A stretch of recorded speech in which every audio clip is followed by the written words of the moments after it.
오늘 우리에게 주시는 하나님 말씀 나누겠습니다. 사무엘상 22장 1, 2절입니다. 다윗 찾아갈 때 10번째 시간입니다. 같이 읽겠습니다. 시작. 그러므로 다윗이 그곳을 떠나 아둘람 굴로 도망하매 그의 형제와 아버지의 온 집이 듣고 그리로 내려가서 그에게 이르렀고, 환난당한 모든 자와 빚진 모든 자와 마음이 원통한 자가 다 그에게로 모였고, 그는 그들의 우두머리가 되었는데 그와 함께한 자가 400명가량이었더라. 아멘. 하나님의 관심은 우리 개인 한 사람 한 사람에게도 있지만, 하나님의 더 큰 관심은 한 사람 한 사람이 모인 공동체에 하나님의 관심이 집중되어 있습니다. 하나님이 인간을 창조하실 때 자신을 특별하게 소개합니다. 우리가 우리의 형상을 따라 우리의 모양대로 사람을 만들자. 하나님이 우리라는 공동체로 자기를 나타내신 데는 큰 의미가 되지요. 하나님은 공동체로 존재하시지만 인간을 창조하시고 그 인간은 공동체를 통해서 성장하고 공동체 안에서 행복하고 공동체를 통해서 하나님의 뜻을 이루도록 그렇게 창조하신 것입니다. 아담의 옆구리에 상처 내고 가정 공동체를 세우신 하나님, 예수님의 옆구리에 상처 내고 교회 공동체를 세우셨습니다. 어떤 공동체든 그냥 세워지지 않지요. 누군가의 희생과 헌신을 통해서 세워지고 또 그렇게 성장합니다. 인류 역사를 에덴 공동체로 시작하신 하나님은 천국 공동체로 인류 역사를 마감할 것입니다. 나한 사람 연약하고 부족할 수 있지만 연약한 부족한 나와 네가 모여서 그리스도 안에서 우리가 될 때 막강한 힘이 나옵니다. 이것이 공동체의 비밀입니다.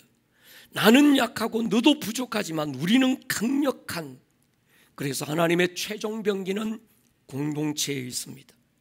하나님의 비밀을 아는 마귀는 공동체를 깨는 일을 하지만 하나님은 공동체를 하나 되게 하셔서 공동체를 통해서 하나님의 일을 이루십니다. 공동체는 하나님에게도 우리에게도 굉장히 중요합니다. 교회는 구원 공동체가 아니라 하나님의 나라를 위한 부르심의 공동체입니다. 구원은 굳이 교회가 아니더라도 예수님의 십자가 은혜로 완성되고 충분합니다. 예수님의 십자가의 은혜가 뭔가 부족해서 교회를 세우신 게 아닙니다.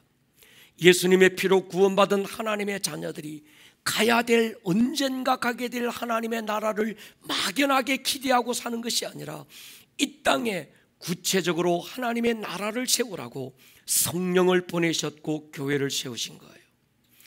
하나님은 그 아들 예수님을 보내셔서 공동체를 완성하시고 성령님을 이 땅에 보내셔서 교회 공동체 세우시고 오늘 이 땅에 교회가 존재해야 되는 이유를 알려주셨습니다. 이 땅에 임할 하나님의 나라입니다.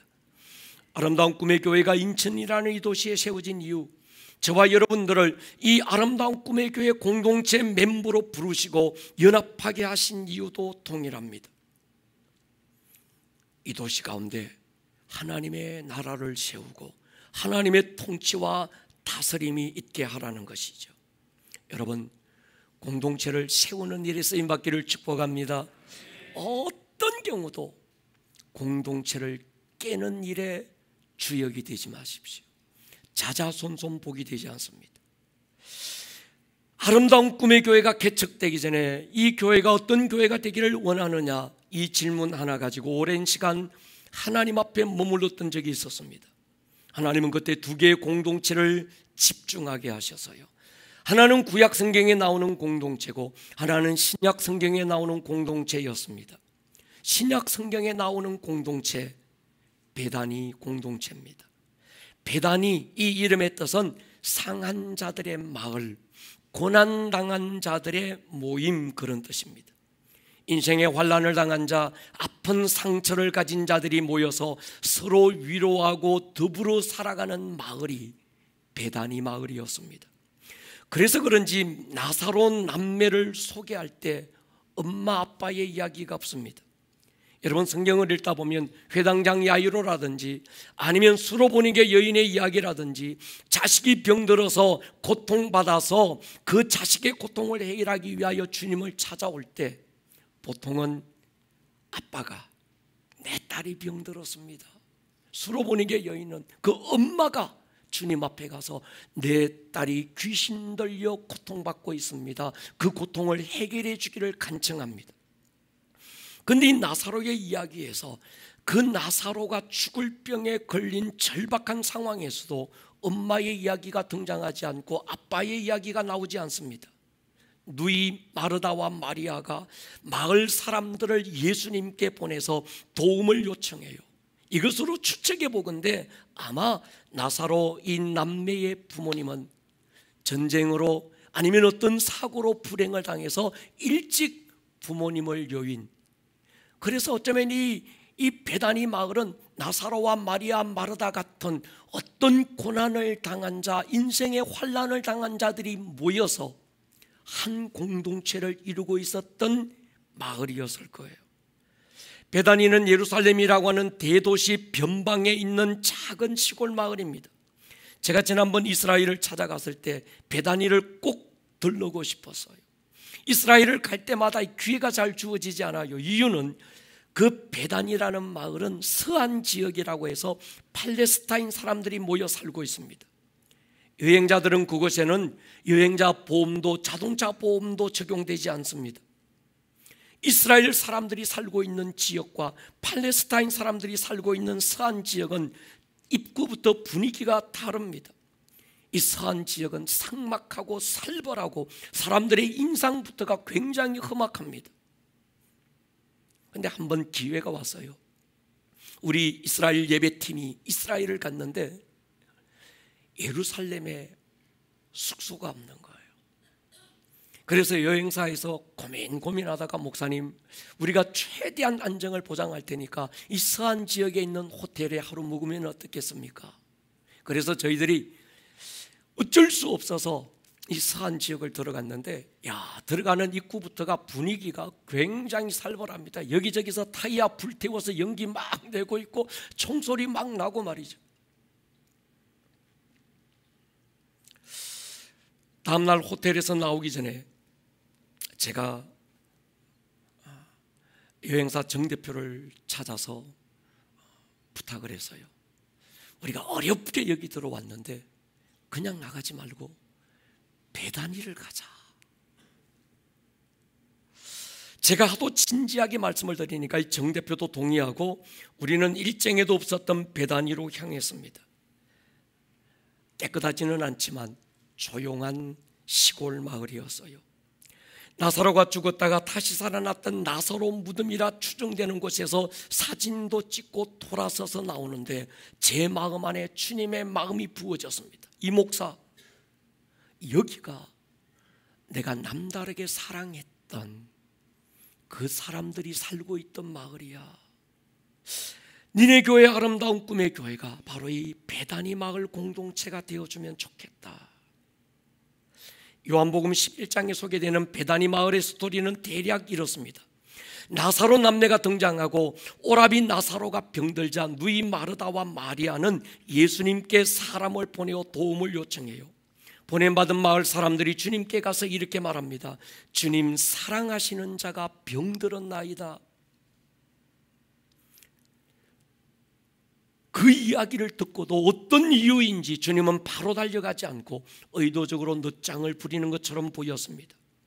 결국 주님을 기다리다가 나사로는 죽고 나흘이 지나서야 주님이 나사로의 집에 도착해요. 결론적으로 나사로는 살아났고 살아난 나사로를 통해서 많은 사람들이 주님을 믿게 됩니다. 나사로의 이야기가 아니라도 아주 중요한 순간에 베다니 마을이 성경에 또 등장합니다. 예수님의 공생의 3년 중에 마지막 한 주간을 남겨두고 예수님은 십자가를 지기 위해서 예루살렘으로 들어가야만 했어요. 예루살렘이라는 대도시 입구에서 발걸음을 멈추신 주님은 누군지는 모르지만 두 제자를 베단이라는 이 마을로 보내서요. 성경은 벳박의 건너편 마을이라고 기록됐는데 그 마을 이름이 바로 베단입니다. 그리고 그 제자들에게 부탁을 해요. 베다니 마을에 어느 마을, 어느 골목을 지나서 파란색 대문이 있고 거기서 조금 좌측으로 꺾으면 노란색 대문이 나오고 거기서 잠깐 지나가면 빨간색 대문이 나올 텐데 그 집에 가보면 흙간에 나귀 새끼와 나귀가 매여 있을 거야. 나귀를 끌고 오지 말고 나귀 새끼를 끌고 오너라. 주인이 왜 나귀 새끼를 끌고 가느냐고 묻거든 한마디만 해라.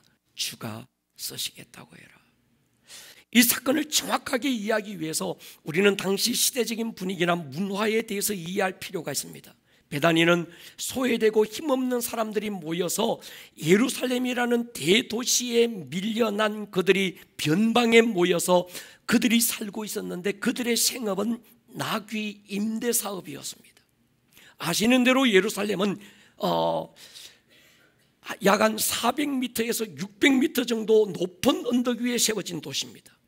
사람들이 지방에서 올라와서 예루살렘에서 일을 보거나 아니면 유월절 같은 절기를 지키기 위해서 예루살렘으로 몰려들 때 예루살렘 입구에 있는 베단이라는 이 마을에 들러서 나귀를 렌트해서 타고 들어갔습니다. 당시 먼 길을 이동할 때 교통수단은 말과 나귀입니다. 좀 부자고 돈이 있는 사람들은 말을 빌려서 타는데 가난하고 일반적인 서민들은 저렴한 나귀를 임대했습니다. 십자가라고 하는 창세 이후로 인류 역사 가장 큰 이벤트였던 그 놀라운 그 일을 이룰 때 주님은 말이 아니라 나귀를 선택하셨고 그것도 한 번도 사람을 태워본 적이 없는 나귀 새끼를 선택하십니다. 아마 렌트카 분위기가 그랬던 것처럼 당시에 수많은 나귀들이 그 집에 모여서 자신을 선택해 줄 방문객들을 기다리고 있었을 거예요. 일반적으로 렌트카 나귀를 선택하는 기준이 있습니다. 얼마나 힘이 좋으냐. 두 번째, 얼마나 순종을 잘하는가. 성품 보는 거죠. 세 번째, 사람을 태워본 경험이 얼마나 많은가. 네 번째, 건강한가. 다섯 번째, 외모가 얼마나 멋진가. 이것이 기준이 돼서 나귀를 선택하고 렌트합니다. 그런데 주님은 정반대의 조건을 가진 나귀 새끼를 선택하셔서요. 경험도 없고 힘도 없고 사람을 태워본 경험도 없고 건강하지도 않고 멋진 외모는 더더욱 없습니다. 그러기에 누구도 그들도 보지도 않았고 누구에게도 선택받지 못했던 그 나귀 새끼를 주님은 풀어서 끌고 오느라는 거예요. 이해가 안 되는 주인이 사람들마다 경험 있고 노련하고 힘 있고 뭔가가 좀 노련한 그런 나귀 새끼를 다 렌트해서 가려고 서로 고르고 또 고르는데 당신은 왜 나귀 새끼를 끌고 가느냐고 묻거든 답이 너무 간단합니다.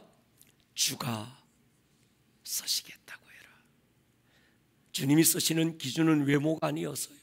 주님이 쓰시는 기준은 일반 사람들과 세상과 달랐습니다. 얼마나 건강하고 얼마나 경험 많고 얼마나 화려하고 얼마나 가진 배경과 어떤 그런 그 스펙이 있는가 그게 아니었던 거죠. 주님이 우리를 쓰시는 이유는 한 가지입니다. 은혜입니다. 바울의 고백이 아니래도 나의 나된 것은 하나님의 은혜인 줄 믿습니다. 내가 이만큼 했는데 왜 이만큼 안 주십니까? 보상을 구하면 하나님 앞에 지은 죄에 대한 보응도 피할 길이 없습니다. 여러분 은혜를 구하시기를 축복합니다.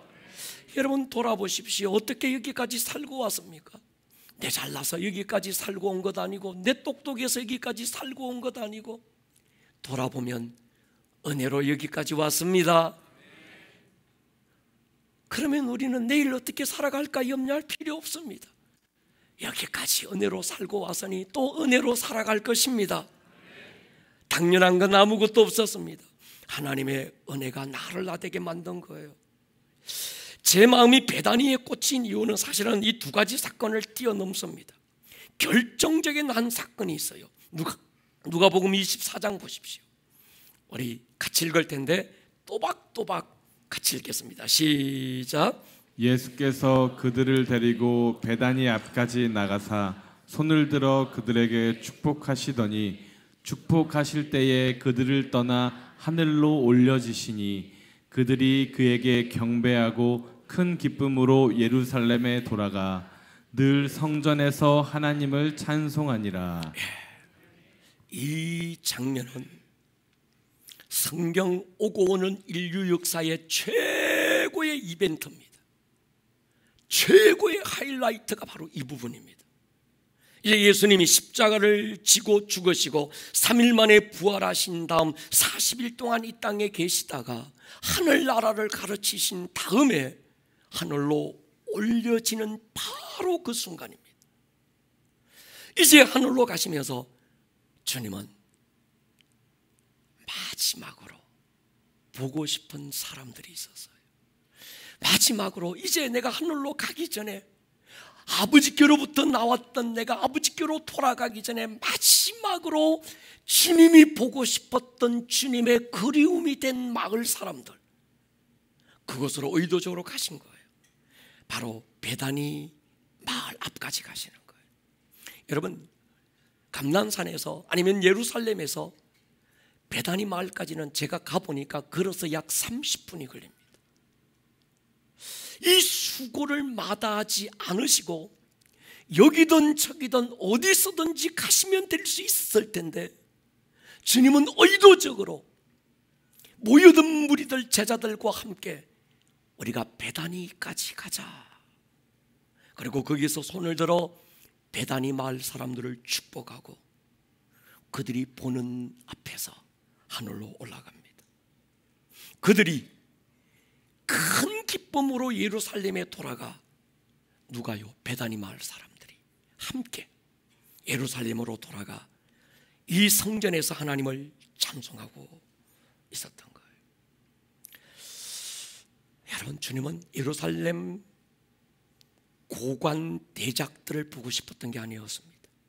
자신이 태어났던 베들레헴 사람들을 보고 싶어 했던 것도 아니었습니다. 제자들과 많은 추억을 남겼던 갈릴리도 아니었습니다.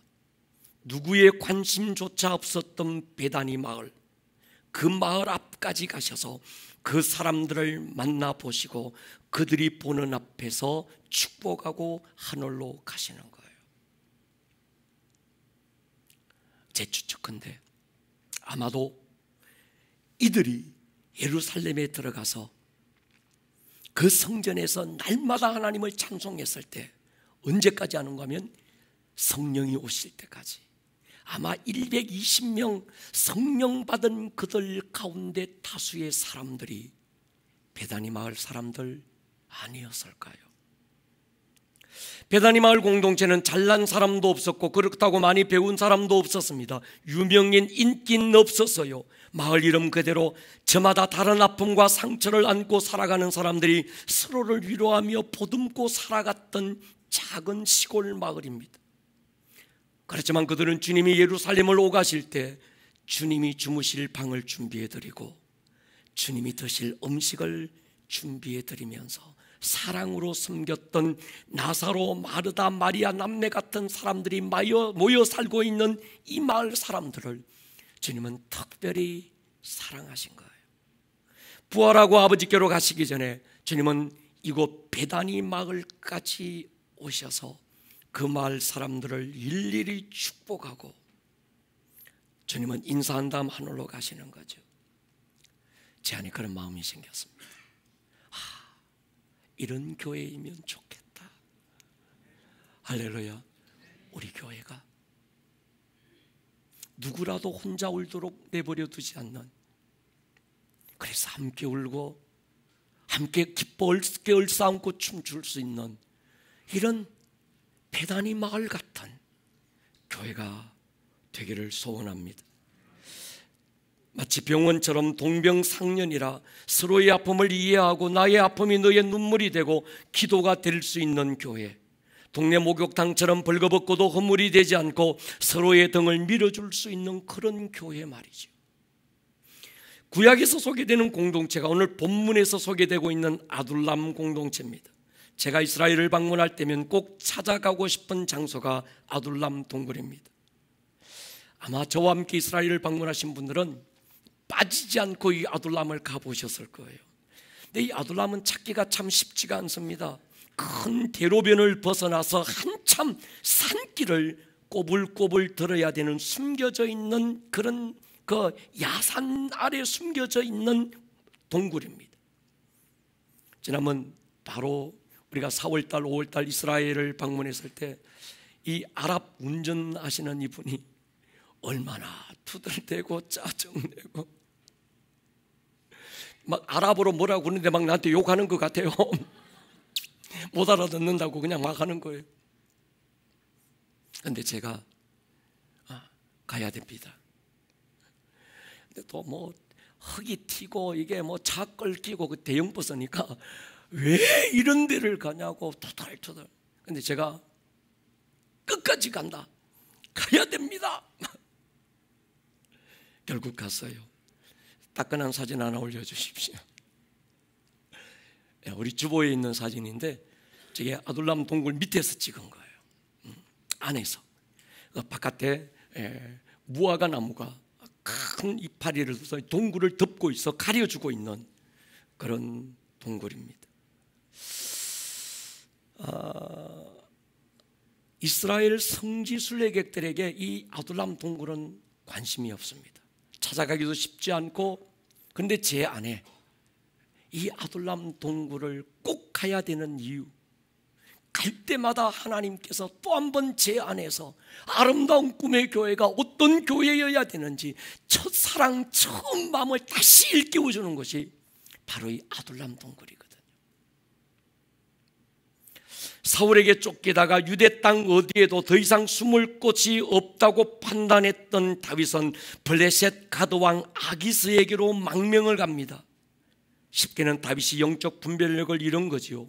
한 가지만 봐도 그렇습니다. 다윗이 가드로 도망가면서 들고 간 것은 성전에 들러서 제사장에게 얘기해서 옛날 엘라 꼴짜기에서 물매 하나로 때려 눕히고 목을 베었던 골리앗의 칼을 달라고, 그리고 그래서 그 칼을 들고 가드로 가는 거예요. 여러분, 바보가 아닌 이상 블레셋 땅 가드로 도망가면서 골리앗의 칼을 들고 간다는 건 좀처럼 이해가 안 됩니다. 아시는 대로 골리앗의 칼은 일반 군사들이 들고 다닌 칼과는 비주얼이 달랐습니다. 크기도 달랐고 무게도 달랐어요. 한눈에 봐도 그 칼은 블레셋의 영웅 골리앗의 칼이라는 걸 누구도 알아보는 거예요. 그런데 사방으로 우겨쌈을 당하고 거꾸로 뜨림을 당하고 쫓기고 막 눌리다 보니까 그럴 수도 있었겠지만 다윗이 분별력을 잃은 거예요. 사실 다윗은 블레셋으로 가면 안 되는 사람이었죠. 그는 블레셋으로 도망갈 것이 아니고 끝까지 하나님의 신실하심을 신뢰하고 하나님의 품을 파고 들어야만 했습니다. 아마도 다윗은 그곳으로 피하면 가드 사람들이 자신이 골리앗을 때려 눕힌 그 다윗을인지 몰라볼 것이라고 생각했는지 모르겠습니다. 여러분, 기억하셔야 합니다. 쫓기면, 몰리다 보면 사람이 분별력을 잃어요. 그리고 선택하는 게 뭔지 아십니까? 색깔을 바꾸는 거예요. 기억하셔야 합니다. 쫓길수록 색깔이 선명해야 합니다. 여러분의 색깔이 뭐예요? 그리스도인입니다. 하나님의 사람들입니다. 여러분은 기도의 사람들입니다. 은혜로 사는 사람들입니다. 동의하십니까? 쫓기고 힘들고 눌리고 막 사방으로 우겨쌈을 당하다 보면 나도 모르게 내 색깔을 바꾸어요. 카멜레온처럼 적당하게 색깔을 바꾸고 싶은 유혹이 우리 안에 일어나는 거예요. 그런 때일수록 정체성이 분명해야 될 줄로 믿습니다. 카멜레온처럼 색깔을 바꾸는 게 지혜로운 처사라고 생각하는 건 바보입니다. 저는 그렇게 믿습니다. 누구 앞에서든지 어려운 때일수록 내 색깔을 선명하게 하면 세상은 감동 먹을 것입니다. 여러분 보십시오. 아브라함, 그런 실수 두 번이나 합니다. 어렵고 위기를 만나니까 아내를 누이라고 속이는 거예요. 그것도 이 덩신이 한 번도 아니고 두 번을 거짓을 해요. 베드로가 그런 실수를 합니다. 당신도 예수와 한 당이지. 베드로가 색깔을 바꾸어요. 나는 예수를 모른다.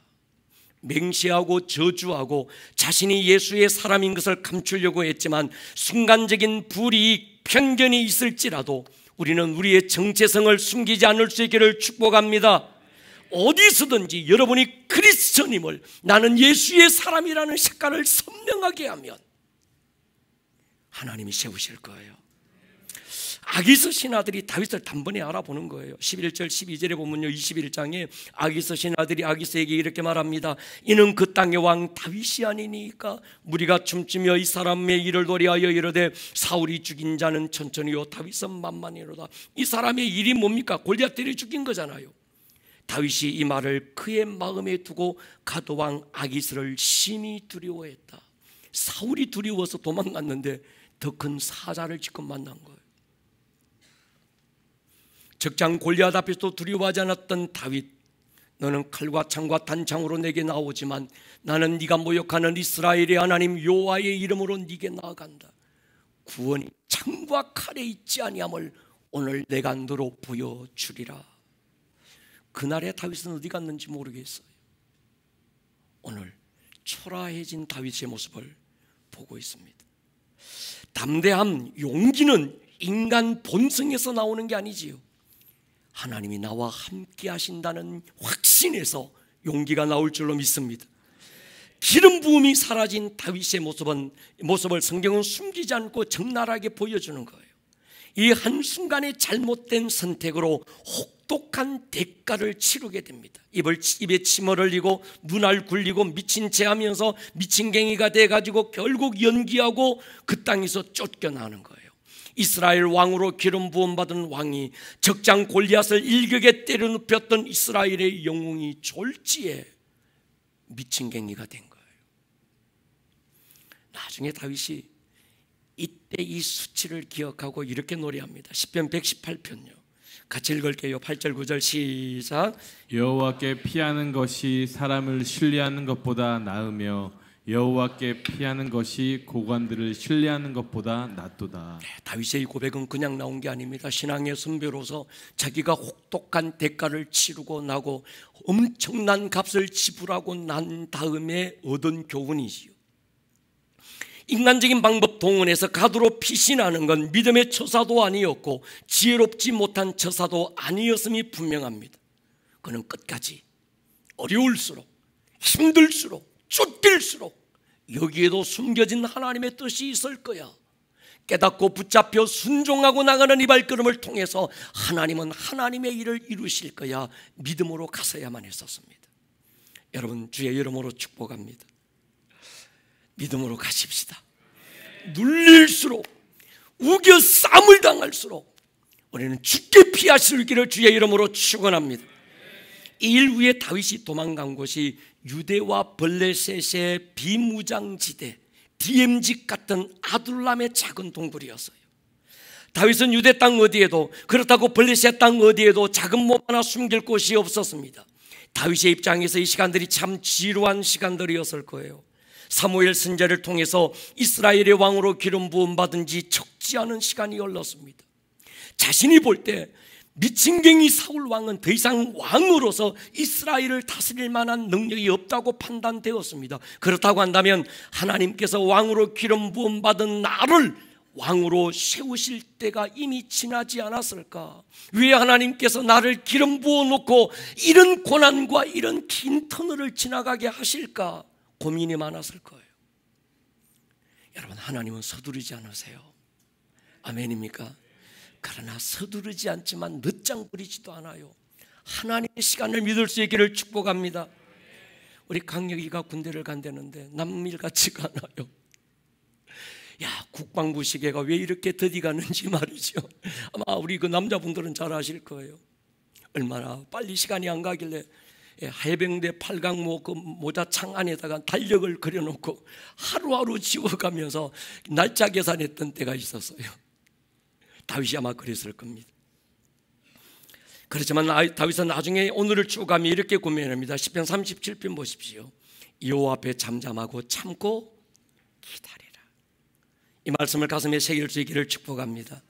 여호와 앞에 잠잠하고 참고 기다리십시오. 그냥은 못 기다립니다. 무릎 꿇어야 기다려요. 두 손 모으면 기다릴 수 있습니다. 자기 길이 형통하고 악한 꾀를 이루는 자 때문에 불평하지 마라. 분을 거치고 노를 버리며 불평하지 마라. 불평하지 않을 수 있기를 축복합니다. 오히려 악을 만들 뿐이라. 진실로 악을 행하는 자들은 끊어지지만 여호와를 소망하는 자들은 땅을 차지할 것입니다. 오늘 우리가 당하는 이해 못하는 일들이 참 많습니다. 왜 일이 나에게 이때 일어났는지 설명할 길이 없는 때가 있어요.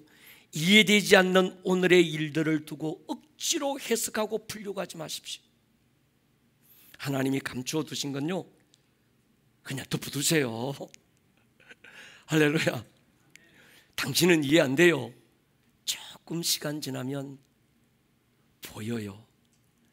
그때 이 일이 내게 왜 일어났는지 그때는 몰랐는데 조금 지나고 보니까 아하, 이때 이 일을 위하여 그때 그 과정이 필요했었구나. 아멘입니까? 하만의 계략으로 페르시아에 있던 모든 유대인들이 멸절될 위기를 만났을 때 에스더의 사촌 모르드게가 왕후 에스더에게 말을 전해요. 지금 네가 왕에게 나아가라. 근데 에스더가 하는 말이 왕이 부른 지 석 달이 지났습니다. 그리고 페르시아 왕궁 법도에 왕이 부르지도 않았는데 왕에게 나아가면 왕후라도 그 자리에서 살아남을 방법이 없습니다. 모르드게 한마디가 오고 오는 모든 세대를 통해 깨달음이 되게 해요. 오늘 네가 앉은 그 자리, 오늘 네가 가진 그 환경, 이때 이 일을 위하여 있었다는 걸 너 왜 모르니? 만약에 네가 왕에게 나아가지 않는다면 하나님은 다른 누군가를 통해서 자기의 뜻을 이루겠지만 너와 내 집은 불입을 받을 것이다. 그제서야 에스더가 눈이 열리기 시작합니다. 페르시아 왕후 와스디가 교만해져서 왕의 부름을 거절한 게 우연이 된 게 아니라는 걸 아는 거예요. 유대에서 포로로 잡혀왔던 시골뜨기 처녀가 어느 날 페르시아 대제국의 왕후의 자리에 앉았다는 더 말도 안 되는 이 일, 그때 그 일이 왜 내게 이 일이 일어났는지 나는 이해가 안 됐지만 돌아보니까 아하, 이때 이 일을 위하여 그때 하나님이 나를 준비하셨구나. 그제서야 결단하는 게 뭡니까? 죽으면 죽으리라. 여러분, 잘 산다는 건 돈이 많다는 게 아닙니다. 잘 산다는 건요,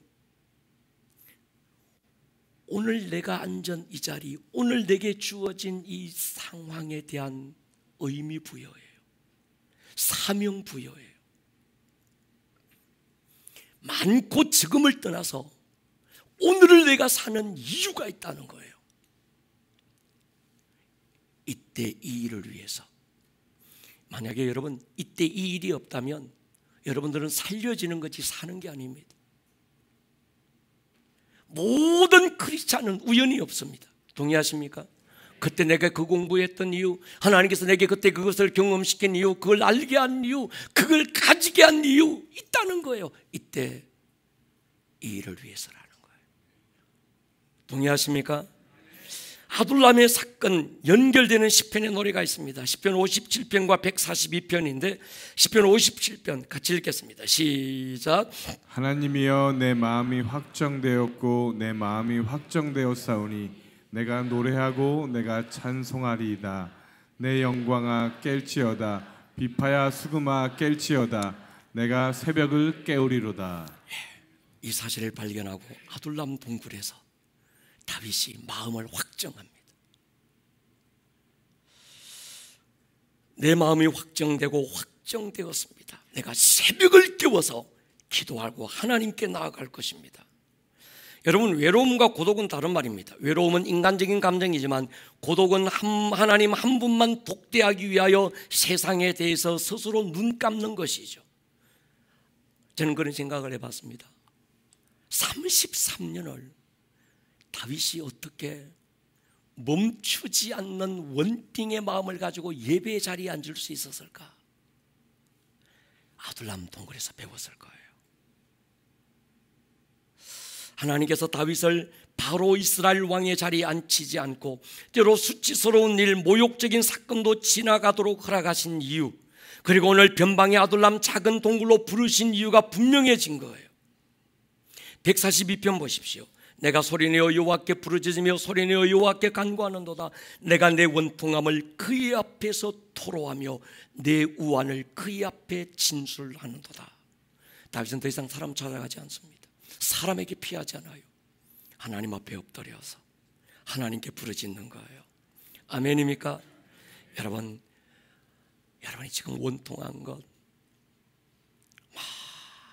괴로운 것, 힘든 것 하나님께 내어 보여드리기를 축복합니다. 142편에 이렇게 말해요. 오른쪽을 살펴보소서. 나를 아는 이가 없고 나의 피난처도 없고 내 영혼을 돌보는 이도 없나이다. 여호와여, 내가 주께 부르짖어 말하기를 주는 나의 피난처시요. 이건 같이 읽어야 되겠습니다. 시작. 살아있는 사람들의 땅에서, 산자의 땅에서 내가 피할 곳이 없는 거예요. 이 넓고 넓은 산자의 땅에서 내가 의지할 자가 없는 거예요. 그래서 다윗이 주는 나의 피난처시요 주만 나의 분기치입니다. 다윗의 모습이 아름답기 시작하는 거예요.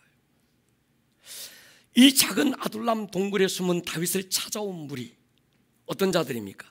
환난당한 자, 빚진 자, 마음이 원통한 자. 다윗을 찾아왔던 사람들 가운데 군대 장관, 사회 저명 인사, 힘 있는 자, 돈을 가진 자 아무도 없었습니다.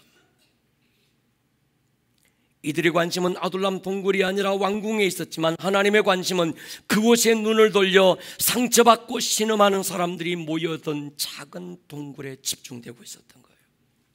시편 이사야 61장이 말씀했던 것처럼 마음이 상한 자,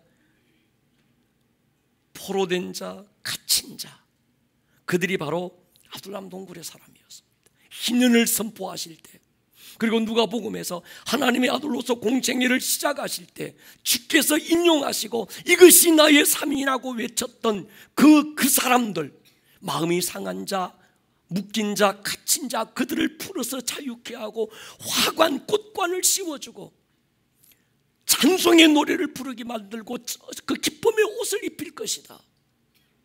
그들이 아둘람 동굴이었어요. 그러니까 오늘 이 아둘람 동굴의 다윗은 희년을 완성하실 예수님의 모습이었던 거예요.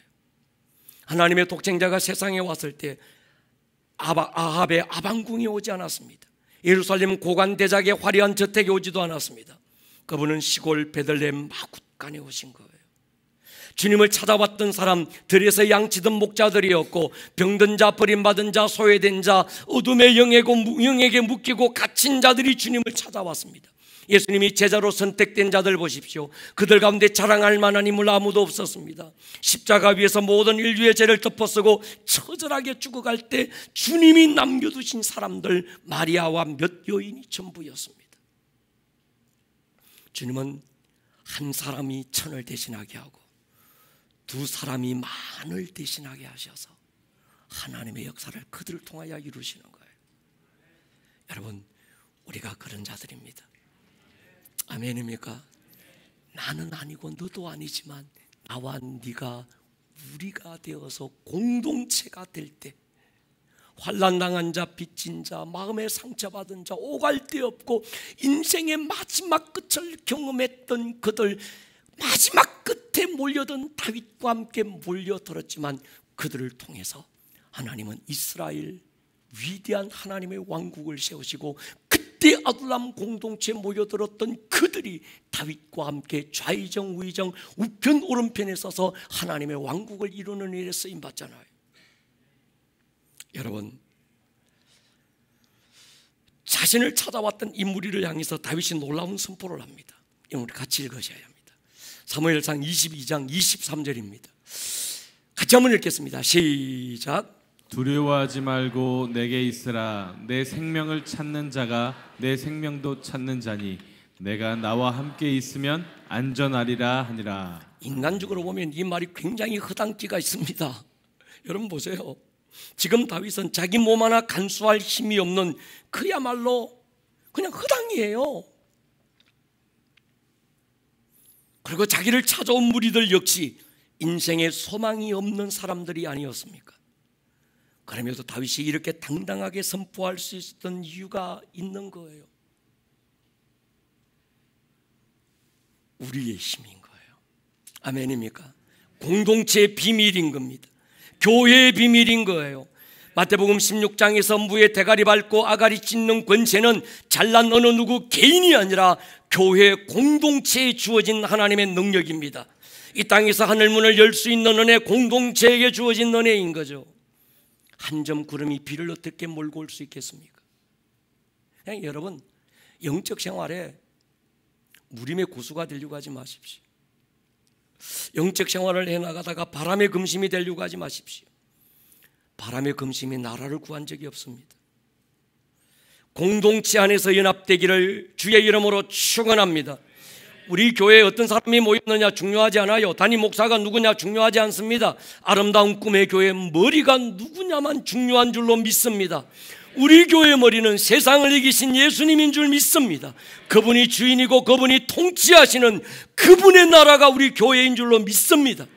다윗을 찾아봤던 소망 없는 인생들, 어떻게 보면 누구에게도 조명받지 못했던 나귀 새끼 같은, 어쩌면 누구에게도 인정받지 못하고 자랑스럽지 못했던 배단위 마을 같은 사람들, 쫓기고 쫓겨서 마지막으로 인생이 몰려와서 함께했던 이 아둘람 동굴 같은 이 무리들,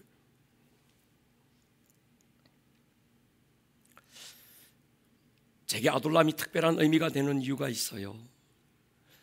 우리 교회 아름다운 꿈의 교회 개척이 시작됐을 때 제 개인적으로 참 곤고했습니다. 꼭 다윗과 같았어요. 그때 저를 찾아왔던 한 분 한 분이 제게 얼마나 위로가 되고 격려가 되고 힘이 됐는지 모릅니다. 이분들과 함께 시작된 아름다운 꿈의 교회는 이런 아둘람 공동체가 되고 싶었습니다. 개척기를 벗어나서 교회가 성장하고 많은 사람들이 모여들수록 처음 마음을 잃지 않으려고 1년에 한 번 이스라엘을 방문할 때마다 애써서 이 아둘람을 찾아가는 이유가 거기 있습니다. 누구라도 내게는 소중한 분들이고 누구라도 우리 모두에게는 소중한 한 분 한 분인 거죠. 예배당 벼락박에서 붙였던 글귀처럼 누구도 혼자 울도록 부려두지 않는 그런 교회, 우리 교회가 되십시다. 머리를 숙여보십시다. 여러분, 하나님께서 다윗에게 그 아둘람 공동체를 귀하게 여기신 이유가 있어요. 다윗의 왕국을 세우는 게 아니었습니다. 이스라엘이라는 그 나라, 그 민족, 특별한 제사장 민족으로 하나님이 불러 세우셨던 그 민족, 하나님이 왕이 되시고 하나님의 왕국 킹덤을 빌드할 수 있는 그런 자들로 주님이 세우신 거예요. 우리 교회는 그런 교회가 되고 싶습니다. 그저 아름다운 꿈의 교회 사람들 많이 모여서 교회 부흥하고 커져서 그런 교회 말고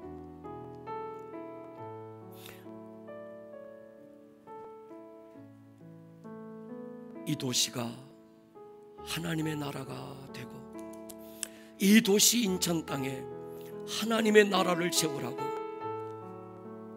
주님이 우리를 불러 모으셨고, 우리가 함께 해야 되는 이유가 여기에 있고, 이 목사의 꿈이 아니고 저와 여러분들 개인의 비전이 아니라 하나님의 꿈이 바로 그것이라는 확신 때문에 우리 교회는 일어서고 있습니다.